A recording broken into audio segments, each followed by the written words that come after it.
우리 베드로 사도는 우리가 다시 한번 이렇게 얘기하고 있습니다. 우리 주변에 거짓 선지자들과 거짓 선생들이 많이 있다라고 이야기하고 있습니다. 그러므로 우리는 깨어서 주의하라고 이야기하는 것입니다. 그런데 오늘 그 거짓 선지자들의 특징에 대해서 얘기를 하고 있습니다. 특별히 그들은 우리를 파멸로 이끄는 사람들입니다.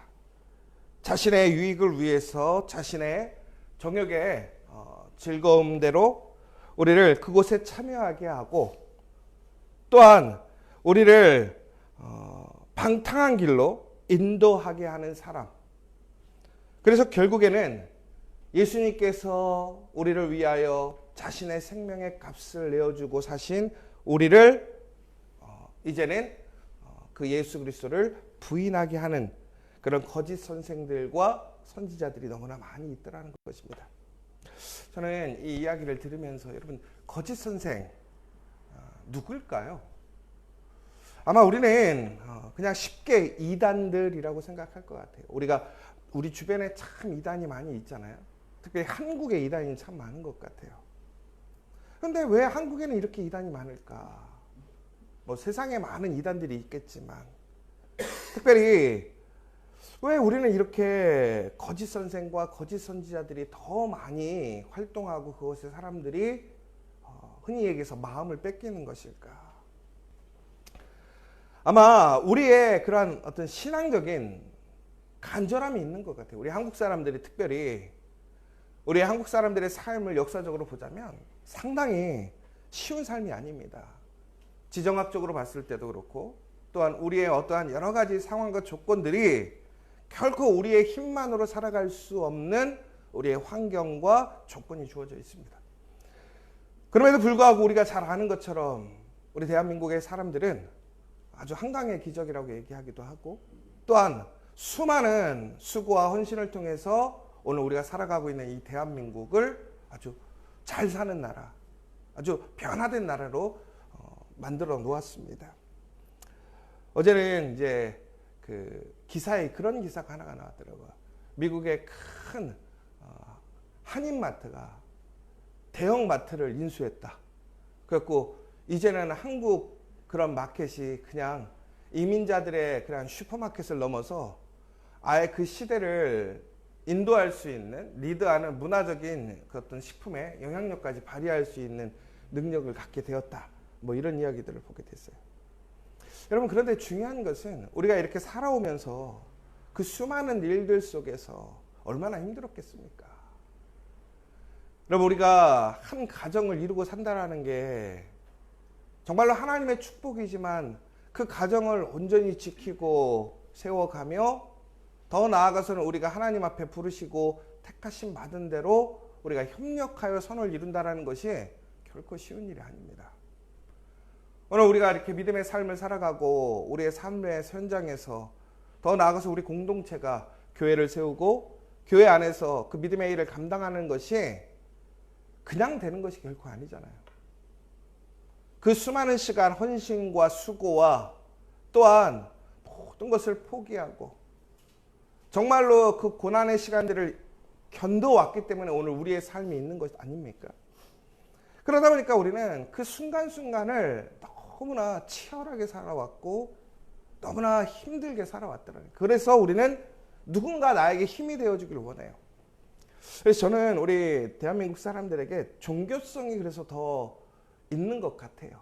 그러니까 이게 기독교냐 불교냐를 떠나서 무엇인가 우리의 한계를 경험하고 우리는 초월적인 무엇인가 누군가의 힘이 필요하다는 사실을 우리의 어떤 삶의 생태적인 모습에서 우리는 그걸 느끼는 거죠. 그러다 보니까 그것을 자신의 주변에서부터 찾는 거예요. 나의 자리에서. 그러다 보니까 우리가 가장 제일 먼저 했던 게 뭐냐면 우리가 나무나 산이나 돈이나 내 주변에 옆에 가까이 있던 것들. 그리고 이제는 조금 더 특별한 현상이라든가 능력을 가진 사람들. 그러다가 초월적인 그 하나님을 찾게 되는 것이죠. 그 과정 속에서 이것이 진짜 무엇이 진리이고 무엇이 정말 하나님의 뜻인지 하나님을 알지 못하는 사람들은 모른단 말이에요. 그런데 그 뜻을 알고 있다고 하는 사람들이 나타나서 나에게 도움을 주고 나의 문제가 해결될 수 있게 해준다고 얘기를 하는 거예요. 그러니까 그것에 대해서 우리가 내 마음의 그 부족함과 어려움을 의지하고 힘을 보태준다고 하니까 싫어할 사람이 어디 있겠습니까? 그런데 중요한 것은 그 도움의 손길처럼 생각되어지는 혹은 나에게 진리를 알려주겠다고 하는 그 사람들이 진짜 선생인가라는 거예요. 진리를 이야기하는 사람인가라는 것이죠. 결국은 저는 오늘 거짓 선생과 좋은 선생 누구냐? 여러분, 좋은 선생은요, 자기의 것을 내어줌으로 다른 사람을 도와주고 살리는 사람이에요. 근데 거짓 선생은 뭐냐면 남의 것을 가져다가 자신의 유익을 취하는 사람이에요. 그러면 여러분, 우리 주변에 누가 한번 생각해 보시면 좋겠어요. 그 사람은 어떤 사람인가? 우리가 생각하는 우리 교회는 어떤 교회인가? 여러분, 그런데 저는 그러면서 우리 스스로 나를 한번 생각해 봐야 될 것 같아요. 무슨 얘기냐면 나는 사람들에게 그 진리와 하나님의 그 생명과 복을 증거해 주는 좋은 선생인지 아니면 나는 거짓 선생인지. 여러분, 이거 정말 중요해요. 왜 그런 줄 아십니까? 거짓 선생들의 말론은 어떻게 되느냐? 결국에는 심판의 대상이 되더라는 거예요.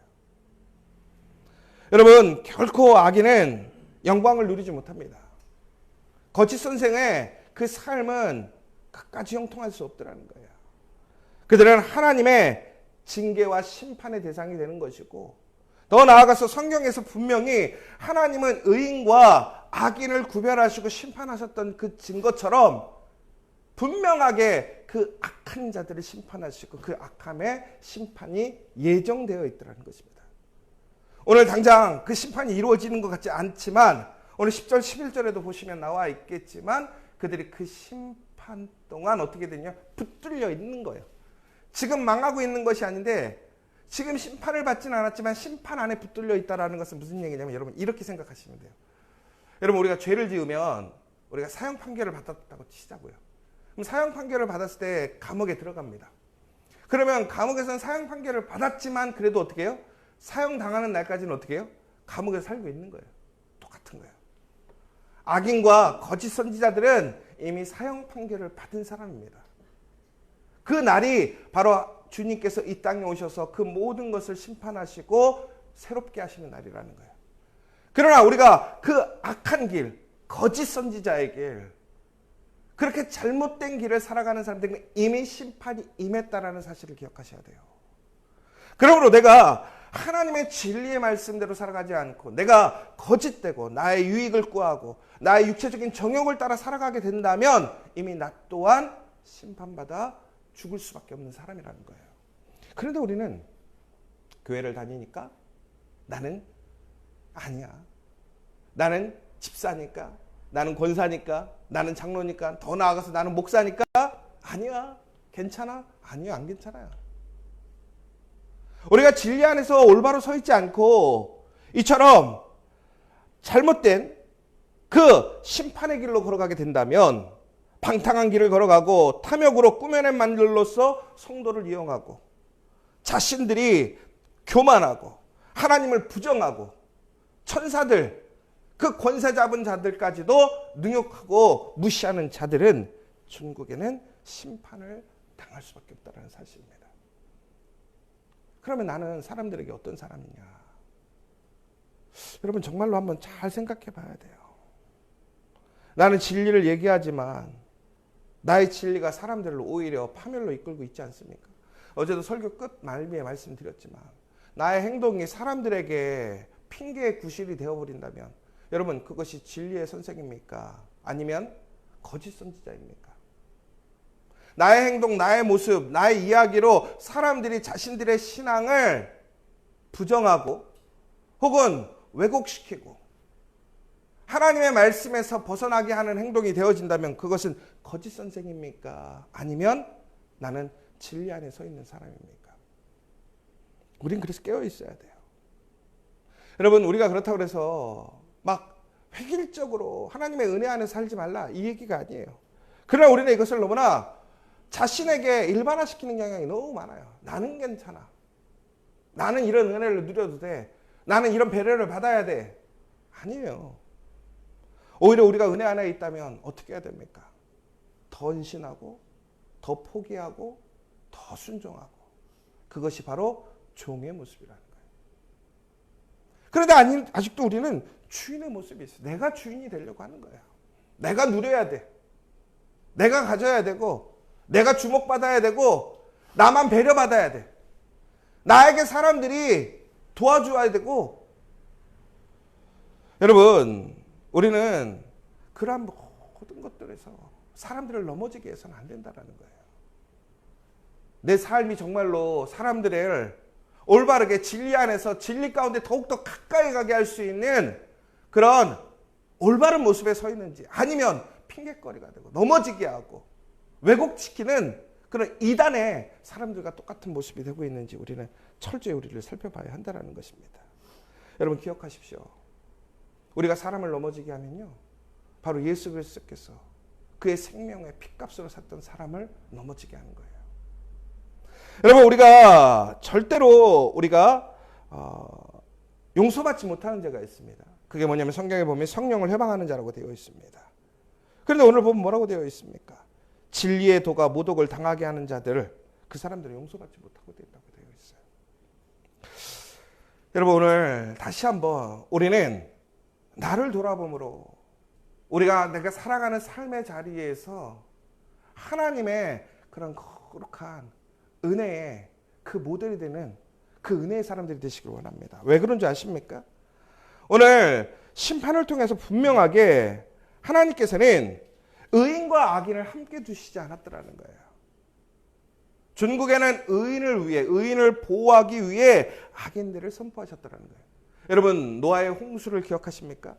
이 세상을 다 심판하셨어요. 여러분, 그러면 결국에는 그것으로 인해서 우리는 생각할 때 의인이 피해를 본 것이라고 생각을 하잖아요. 그런데 그렇지 않았어요. 왜 그렇습니까? 죄가 관영했어요. 죄가 일반화됐어요. 오히려 노아의 가족들 외에는 아무도 그렇게 생각하지 않고 하나님을 믿지 않고 하나님을 존중하지 않았어요. 그러면 노아의 가족을 살리려면 어떻게 해야 돼요? 그 모든 것을 심판했어야 된다는 거예요. 여러분, 하나님은 결코 의인을 악인의 그런 악함 속에서 내버려 두시지 않고 상함을 당하지 않게 하신다는 사실이에요.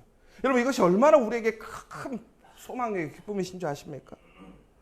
여러분, 롯이 소돔에서 살아갈 때에 소돔과 고모라가 멸망을 당했어요. 여러분, 그런데 왜 소돔과 고모라가 멸망을 당했냐면 그것이 뭐라고 되냐면 음란과 악한 행위가 만성적인 것, 일반화된 것이라는 거예요. 그러자 하나님께서는 그것을 심판하시는데 그 사람들이 악하기 때문에 심판하신 이유도 있지만 더 중요한 것은 바로 그곳에 의인이 있었기 때문에 그것을 심판했다는 거예요. 여러분, 근데 이거서 참 아이러니한 얘기를 오늘 좀 보게 돼요. 뭐냐면 롯이 의인입니까? 오늘 보면 롯을 의인이라고 얘기하고 있습니다. 오직 베드로 후서에서만 롯을 의인이라고 얘기하고 있습니다. 창세기에서는 롯을 절대로 의인이라고 얘기하지 않습니다. 첫 번째는 여러분, 하나님께 아브라함이 이렇게 얘기합니다. 의인 10명만 있으면 하나님 거기서 멸망시키지 않게 해주십시오. 근데 결국에는 멸망당했어요. 의인 10명이 없어서. 그런데 중요한 것은 하나님은 결코 의인과 악인을 함께 구원하시지 않습니다. 악인은 어떻게 되냐? 심판의 대상이 되어야 되는데 롯의 가족들은 어떻게 됐어요? 구원을 얻었다는 거예요. 그럼 결국 롯은 뭐예요? 의인이에요, 악인이에요? 의인이었다는 것입니다. 그리고 또한 더 나아가서는 하나님은 의인의 상함을 놔두지 않는다라는 거예요. 결국은 소돔과 고모라를 통해서 악한 사람들의 그 죄가 관영함으로 그것들의 의인이 영향을 받게 되어 있더라는 거예요. 오늘 보시니까 뭐라고 되어 있냐면 의인도 악인의 그 일들을 보고 들으면 영향받고 변하게 되어 있더라는 거예요. 하나님은 그런데 의인을 결코 악인으로부터 영향받거나 상하지 않게 하신다는 거예요. 그러므로 어떻게 한 거예요? 그들을 빼내시고 거기를 심판하셨더라는 거예요. 여러분, 여기서 저는 어떤 다른 뜻보다도 오늘 롯은요, 우리가 흔히 얘기하는 완전한 의로운 사람은 아닙니다. 그런데 롯은요, 그가 하나님을 알았다라는 거예요. 그런데 그의 삶은 그 세상에 영향력을 발휘하지 못했어요. 강력한 믿음의 증거가 되지 못했어요. 그러나 그가 의인으로 인정받았던 이유는 무엇인 줄 아십니까? 바로 하나님의 말씀 안에 거했던 사람이기 때문에 그래요. 말씀에 참여했던 사람이기 때문에 그래요. 더 나아가 말씀의 복으로 그는 이어졌던 사람이기 때문에 그래요. 하나님을 기억했기 때문에 그래요. 그러니까 전적으로 자신의 의지와 노력이 아니라 하나님의 선택하심과 하나님의 말씀 안에 그는 참여하게 됐었고, 또한 그 가운데서 하나님을 기억하고 있었기 때문에 그는 그의 삶 속에서 강력한 어떤 특별한 의인의 표징과 증거를 나타내지 못했어도 의인이라 칭함을 받았다는. 다시 얘기하자면 우리가 이 땅에서 그리스도인으로서 예수를 믿는다라는 그 고백으로 우리는 구원받는다라는 사실이에요. 그런데 우리가 그 의인으로서 강력하게 의인의 삶에 영향력을 발휘하지 못할 때가 있더라는 거예요. 그럼에도 하나님은 어떻게 하시느냐? 그 의인을 구원하시더라는 거예요. 상하지 않게 하시더라는 거예요. 여러분, 여러분들의 믿음에 얼마나 성장이 있고 여러분들이 얼마나 믿음의 증거를 나타내느냐, 여러분 그래서 구원의 대상이 될 수 있느냐 아니냐, 은혜의 받음일 수 있느냐 없느냐 아니라는 거예요. 예수 믿으면 여러분 하나님의 보호 안에 있는 사람이에요.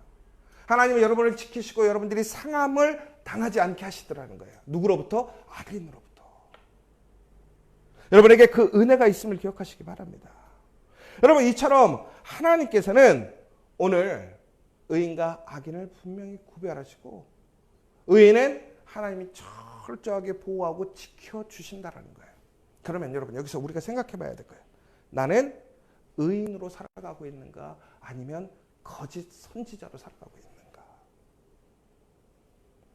여러분, 오히려 하나님의 도우심을 통해서 우리는 모든 것을 다 잃어버릴 수 있어요. 노아도 마찬가지고 더 나아가서 롯도 마찬가지예요. 하나님의 도우심으로 악을 심판하셨는데 오히려 모든 걸 잃어버렸어요. 여러분들은 이것을 은혜라고 생각하십니까? 아니면 심판이라고 생각하십니까?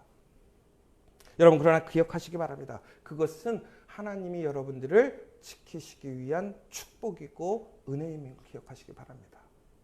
하나님은 그러나 그들의 삶 속에서 그들이 잃어버리고 고난당하고 그것을 통해서 무엇인가를 그들에게 어떤 메시지를 전달해 준다기보다는 철저하게 그들을 살리시고 보호하시기 위한 하나님의 가장 강력한 도움이셨다라는 사실. 그러나 중요한 것은 하나님께서 그렇게 우리를 도우셨다면 그 도우신 이후에 우리를 살리지 않겠습니까? 그런데 여기서 아주 극명하게 갈리는 사람이 있어요. 노아와 롯을 보세요. 롯은 모든 것을 잃어버리고 나왔는데 결국에는 그들은 하나님께 소망을 두지 못해요. 하나님의 그 도우심에 그 하나님의 그 상하지 않게 하시는 선한 뜻을 이해하지 못하고 결국에는 누구의 뜻대로? 자신들의 뜻대로. 세상의 그러한 사람들의 이야기와 방법대로 흘러가 버리는 모습을 보게 돼요. 그런데 노아는 어떻게 되었습니까? 주변에 아무도 없어졌잖아요. 그러면 결국은 그들은 온전하게 하나님 앞에서 다시 시작해서 이 땅이 어떻게 돼요? 하나님의 거룩한 그 나라와 부흥을 경험하게 되지 않습니까? 여러분, 우리가 여기서 되게 중요한 사실이 하나 있어요. 우리가 무엇을 영향받느냐가 결국에는 우리의 삶의 미래를 결정하게 돼요. 그러면 우리가 무엇을 보고 무엇을 듣느냐가 상당히 중요하다는 거예요. 내가 오늘 내 자리에서 무엇을 듣고 무엇을 보느냐가 결국에는 내 잠재적인 생각의 판단을 이끌어 가게 되는데 결국은 뭐예요? 내가 무엇을 많이 듣고 무엇을 많이 볼 수 있는 자리를 내가 선택해야 한다는 거예요. 내 자리가 정말 하나님 말씀에 거룩한 자리가 아니라면 어떻게 해야 돼요? 둘 중에 하나예요. 그 자리를 거룩하게 만들던가 그 자리를 떠나던가. 여러분, 우리는 영향받을 수밖에 없는 사람이에요. 그런데 여기서 아주 차이점이 뭐냐면 노아는 하나님이 모든 것을 다 없애버렸어요. 그러니까 어떻게 해요? 영향받지 못했어요. 여러분, 롯이 잃어버린 것과 노아가 잃어버린 것 어떤 게 더 큽니까? 노아가 잃어버린 게 더 크잖아요. 그런데 오히려 그것이 새롭게 시작하는 데 있어서 더 복이 되었어요. 여러분, 잃어버림이 많을수록 기대하십시오. 하나님께서 새롭게 하시고 더 큰 축복으로 여러분들이 세워지고 부흥할 수 있는 기회가 된다는 거예요. 여러분, 그러면 우리가 하나님 앞에 철저히 내려놓는다는 걸 두려워하지 마십시오. 하나님께서 그 가운데서 여러분을 새롭게 하시고 여러분의 가정을 새롭게 하시고 일터를 새롭게 하심을 믿으시기 바랍니다. 여러분 오늘 분명히 기억하십시오. 여러분 하나님은 의인을 상하지 않게 하십니다. 의인은 지키시고 악인은 심판하십니다. 나는 과연 선하게 의인으로 살아가고 있는지 거짓 선지자로 살아가고 있는지, 더 나아가 하나님의 말씀 안에서 내가 정말 그 하나님의 그 도우심이 심판처럼 느껴질 수 있지만 그 심판의 가운데서도 철저히 하나님을 믿고 순종하고 하나님의 말씀의 길로 나아가게 된다면 하나님께서는 여러분을 지키시고 또한 여러분들을 다시 회복시키시고 여러분들을 더욱더 풍성하게 하나님의 풍성한 삶으로 이끄심을 믿는 저와 여러분 되시기를 간절히 소망합니다. 오늘 시간 우리 함께 기도했으면 좋겠습니다. 여러분 우리 주변에는 너무나 이런 거짓 선지자와 인간적인 육체의 정욕을 따라 살아가는 사람들이 많이 있습니다. 우리는 그 가운데서 영향을 받을 수밖에 없습니다. 여러분 그러므로 우리가 해야 할 일은 무엇입니까? 우리가 무엇을 들을 것인가 무엇을 볼 것인가를 선택해야 한다는 거예요. 여러분 그것이 여러분의 그러한 삶의 운명을 결정지을 수 있습니다. 그러므로 여러분 때를 얻든지 못 얻든지 시간이 있든지 없든지 더욱더 주님과 함께 할 수 있도록 힘쓰시는 여러분 되시길 원합니다. 여러분 예배의 자리에 가까이 나아가십시오. 말씀으로 더욱더 가까이 가십시오. 기도로 함께 하나님께 나아가십시오. 그렇게 될 때 우리는 진리 안에서 구별될 수 있고 구별할 수 있습니다. 더 나아가 여러분들이 정말로 그 진리 안에 서 있는 의인이 되기를 원합니다. 악인은 죽습니다. 악인은 심판받습니다. 이미 심판이 정해져 있습니다. 여러분 그것이 지체되고 그렇게 보이지 않을지라도 이미 심판은 예정되어 있고 우리의 성경을 통해 그것이 증명되어 있는 것을 기억하시기 바랍니다. 여러분 악인은 망하지만 의인은 상함을 당하지 않습니다. 하나님의 그 말씀 안에서 그 거룩한 믿음의 사람으로 의인으로 살아갈 수 있도록 이 시간 함께 기도하시면 좋을 것 같습니다. 사랑의 하나님 감사합니다. 오늘 베드로를 통해서 우리 주변의 수많은 거짓 선지자들과 이단들과 더 나아가 인간적인 정욕에 이끌려 호색하고 또한 진리의 도를 비방하고 또한 탐심으로 지어낸 말로로 오직 자신의 이득을 삼고 사람들을 이용하고 자신의 탐욕을 채워가는 수많은 사람들이 있습니다. 하나님 이 세상에서 우리는 또한 그들과 살아감으로 우리 또한 그렇게 살아가고자 할 때가 있고 그렇게 살아야 된다고 생각할 때가 있습니다. 아닙니다. 하나님께서 우리를 지키시고 보호하시고 우리를 상하지 않게 하심으로 우리는 진리 안에서 말씀 안에서 거룩하게 살아가야 되는 줄 믿습니다. 우리 믿음의 성도들이 그렇게 살아갈 수 있는 힘과 능력을 주시고 구별될 수 있도록 인도하여 주시고 내가 의인임을 기억하고 그 의인에 맞는 올바른 삶을 살아갈 수 있는 우리가 될 수 있도록 인도하여 주시옵소서. 예수의 이름으로 기도합니다.